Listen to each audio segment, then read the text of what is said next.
Hello kiddies, your Uncle Spurt here. Hope you're having a tremendous week. Can't waste too much time banging on because I'm off to celebrate my birthday in the best way possible by getting so thoroughly twatted that I can't remember a single minute of it. Now, any long-term viewers out there, and long-term on this channel is anyone still watching after about 4.5 minutes, will possibly have realised by now that I spunk out quite a lot of Motorola videos. And the reason for this is, of course, that Motorola itself spunks out quite a lot of phones. So these past couple of months, for instance, I've reviewed their pocket pleasing foldable, the Moto Razr 50 Ultra, and the significantly less bendy Edge 50 Pro and Edge 50 Ultra.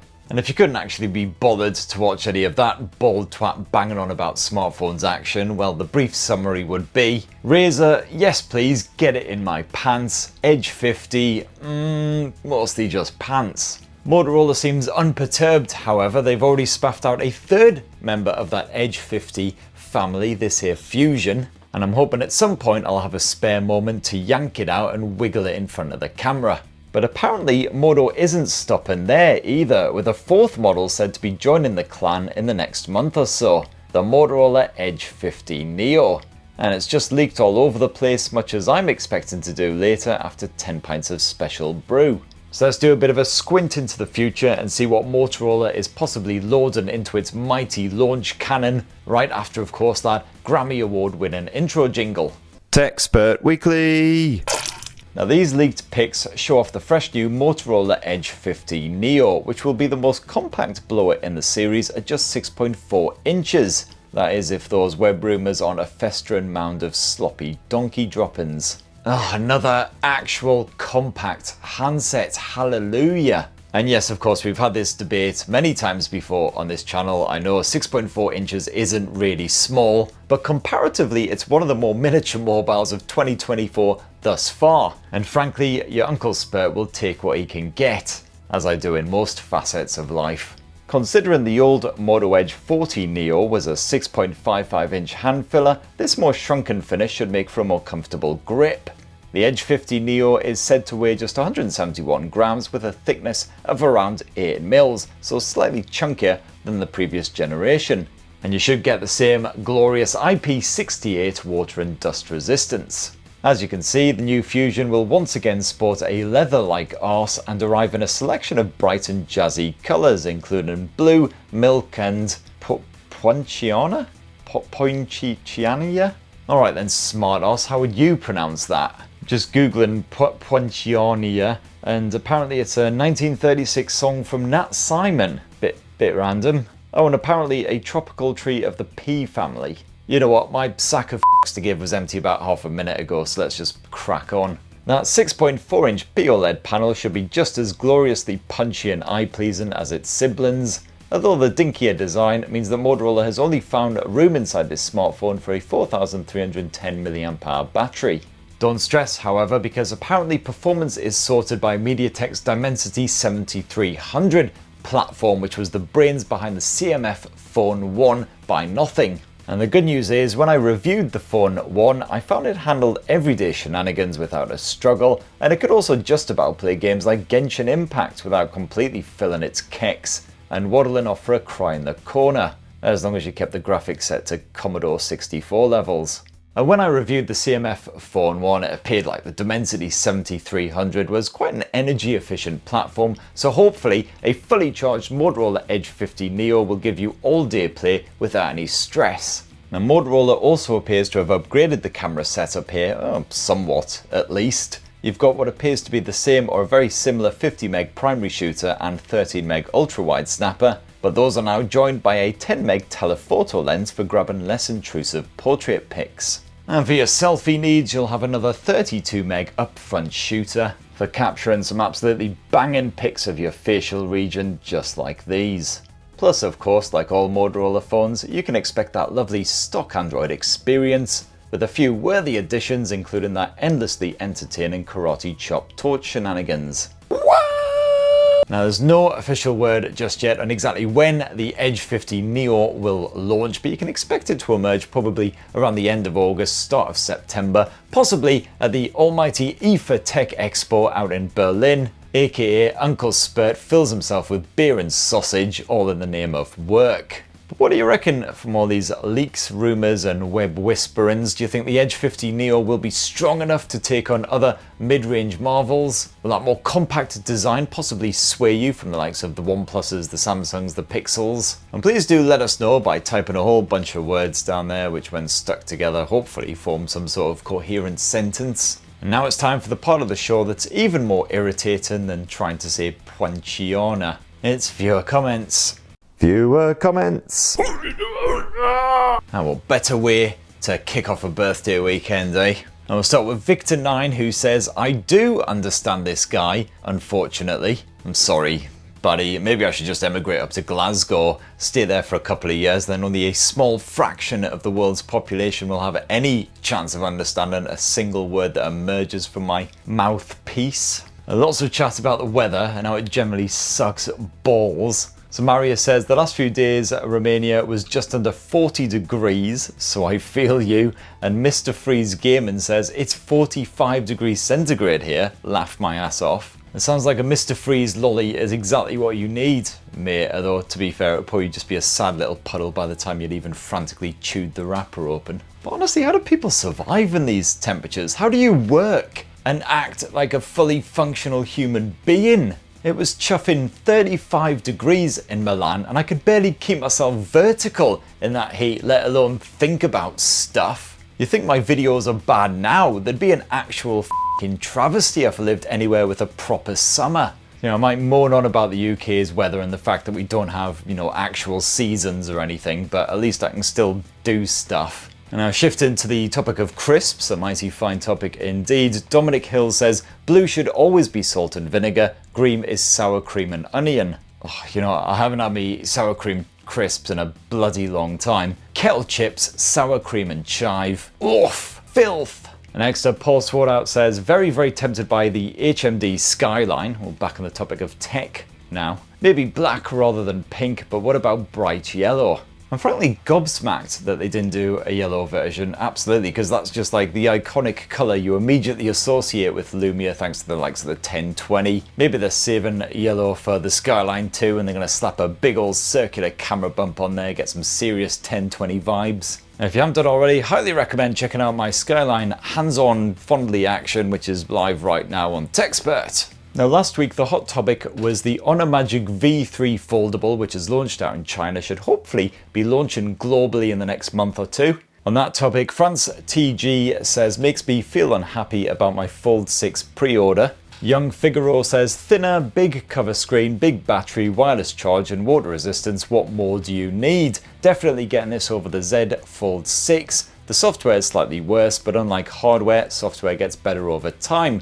I don't want to get stuck with a small cover screened brick for the next few years. And yeah, I can certainly say that Magic OS is getting slightly better, or rather slightly less cack with each subsequent update. So those wee quality life improvements. Of course, Magic OS was a sweaty sack of nads on the original Magic V Foldy phone, so can only be uphill improvements from that point. Next up, Cypher Ajibola says, hey Uncle Spurt, Samsung got me excited for champagne and then gave me beer. That Fold 6 shenanigans still pisses me off. You see, personally, I would of course rank beer over champagne, but you know, it's not to say that I wouldn't drink champagne, it still gets you sloppy. It's just that the cost to sloppiness ratio is way off. Not that beer is really any better these days, of course, £7 a pint, bag of toss. At this rate, I can see we're all probably going to revert back to our school days and just start smashing back litre bottles of White Lightning in the park. Poor old Galaxy Z Fold getting a bit of a kicking from everyone here.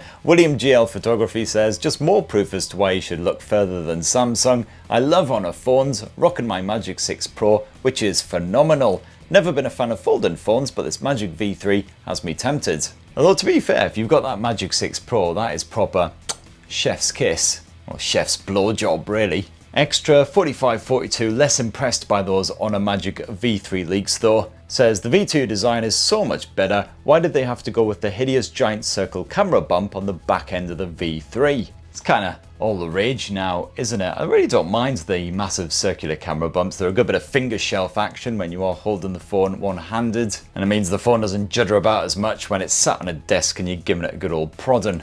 Waxford says, I only wish that someone would follow the Techno Phantom trend and make a foldable at around $1,000. I'm always drawn to foldable tablet phones because I like multitasking, but the price is pretty much a no. Yeah, those Phantom foldables are crazy cheap. I reviewed the V Flip last year and it was pretty solid hardware considering the stupid asking price. Though the cover screen could only run a few widgets on them, it certainly lacked the flexibility of something like Motorola's Razr 50 Ultra, which I absolutely ruddy adore the tits off. And that's only $1,000 basically, so if you're in for a slightly smaller flippy foldable type thing, then job done. But yeah, as you say, if you prefer the more tablet style ones, they are generally a lot more pricey. Huge Y Front, fantastic name, says, hello Spurtage. Any choice of a three-way, wait, let me finish, a three-way between the Fold 6, Honor 3 and the Vivo. Cheers! Well, I've literally just done a two-way between the Fold 6 and the Vivo, which went live, I believe, earlier this week. The alcohol hasn't got my brain going all funny. And you know, maybe once I've got that Honor Magic V3 in there, I might slip it in there for a bit of cheeky three-way action. Apologies in advance because I'll completely f up the pronunciation of this name. Ruzeled Mark Jimenez says, where do you get your wallpapers? Please can you send me the link? I can do you one better than that, mate. As a special apology for absolutely mauling your name there, I can actually sing you the f***ing thing. Wall.alphacoders.com, wall.alphacoders.com, that's where my wallpapers come from, wall.alphacoders.com. Last week we were having a good old nostalgia fest about buying games on floppy disk, and what an absolute show that always was. Mark Schofield has one better. He says, 7 disks was a minor irritation when one failed, but as a Novell engineer I had to install servers that took 35 to 40 disks, and after 6 hours disk 38 would fail and you'd have to wait 48 hours for a replacement. I'll tell you what, I'm so glad that we were already onto flash drives when I became an IT spod. Because if I had to repair servers using bloody floppy disks, I'd have absolutely put my head through the nearest monitor. Dan Pajamas says, Space Quest, King's Quest and Police Quest. Loved me a bit of the Space Quest games back in the day, but Police Quest, Jesus chuffing Christ. Those games were f***ed with a capital F***. My memories are a wee bit hazy now, probably because my brain has tried to throttle them to death. But I just remember every single game in that series was harder than a concrete pie. I saw those game over screens so often, they haunted my friggin' nightmares. And you didn't just get game over when you were killed either, which to be fair, still happened about every half minute or so on average. But also when you f***ed up any of the police procedural stuff as well. So if you broke the speed limit in the driving sections, for instance, or didn't file the correct paperwork when you arrested a perp. And every time you buggered it up and got game over, I seem to recall you went to a screen where a real life cop told you what a dumb drip and cockhole you were. Now basically you just weren't as good as him. So overall they were about as much fun as a pavement licking contest, although I seem to recall there were some pretty decent gory nasty bits too.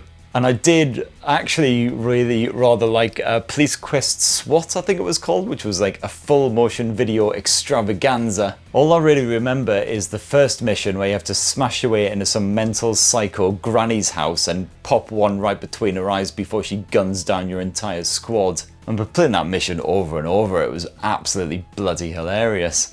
Snowy says, Mr. Spurt, when are you going to review the OnePlus Pad 2? Good news, the full reviews embargo on that big sexy rectangle lifts on July the 29th, which is next Monday, so stay tuned for that. Samuel Aiken-Womney says, I'm looking for a good ergonomic / gaming chair. I see you use the Bully chair. What are your thoughts on it? I really like it. I mean, I haven't tested out many ergonomic or gaming chairs at all, to be honest, so I don't have much of a basis for comparison, but ever since I switched to this thing, I no longer feel like my back is being constantly punched by Freddy Krueger. And it's also surprisingly easy to get stains out of as well, because of my inability to drink properly, I should probably point out. Piss flaps. On the subject of OnePlus actually quoting me during their launch presentation, which is still slightly mental, TJ says they probably had to send his quote through multiple AIs to clean up all the profanity. Gotta say, I do rather enjoy the thought of the world's smartest AIs guzzling gigawatts of power and causing nationwide blackouts as they desperately scramble trying to transform my alcohol-fueled gibberish into some form of normal quote. Mark Porter says, when is Motorola bringing out this roller phone? You mean the one that they were showing off at MWC like last year, so a full 18 months ago? I think they'll be releasing that about the same time that Satan slips on his dressing gown because hell's got a wee bit chilly. You got more chance of seeing a new novel out of George R.R. Martin. Basically, it's all a lot of dick swinging concept bullshittery. And anyway, I've got to go get hideously drunk, so I better make this the last one. Shameless Play says, I need an address to send you a beverage that they make here in the good old United States. It's called Squirt, not Spurt, but it's Squirt and it's pretty damn close. Gotta admit, I've got mixed feelings about drinking something called Squirt. On the one hand, if it's got booze in it, I do rather like booze. On the other hand, it's called Squirt. But that does remind me, I do absolutely need to get onto the whole merch front and start pumping out Spurt juice. Be a big old rival to that Prime wank. Anyway, massive thank you to everyone who commented last week. Lots of fun reading out those as always. Please do smash your comments down below and we'll try and get through as many of those as possible next week. And speaking of next week, Next week, what the f is next week? So Nothing may have only just spaffed out its fresh new CMF Phone 1, but those buggers are back at it again. Nothing Phone 2A Plus will be launching next week, next Wednesday in fact, July the 31st. And this will apparently be an even beefier version of the really rather good Nothing Phone 2A, as the name kind of heavily implies, so expect, slightly better processor, maybe a bigger screen. Should fill the gap nicely between the Nothing Phone 2A and the Nothing Phone 2. It'll be like the delicious meat filling in the Nothing sandwich. Or something else, sorry, I'm just talking complete bollocks now, I need to go get drunk. Anyway, yes, expect maybe a little bit of video action on that bad boy next week. My full Samsung Galaxy Z Fold review hopefully coming at you as well. Been using it for about 2.5, 3 weeks now it is. And also my OnePlus Pad 2 review too. And that's not all, I will at last be fingering Samsung's Ring as well. I've got a proper retail version right here to review. Gonna be testing it for a good couple of weeks though, just to sort of get a general vibe for it rather than just doing some quick hashed out thing next week. So yeah, maybe poke subscribe, ding that notifications bell, and you'll be one of the first to see me fingering Samsung's Ring when that goes live. In the meantime, have a bloody wonderful weekend. Thanks again for watching this shower of shit to the end. I'll see you on the flip side. Cheers, I love you.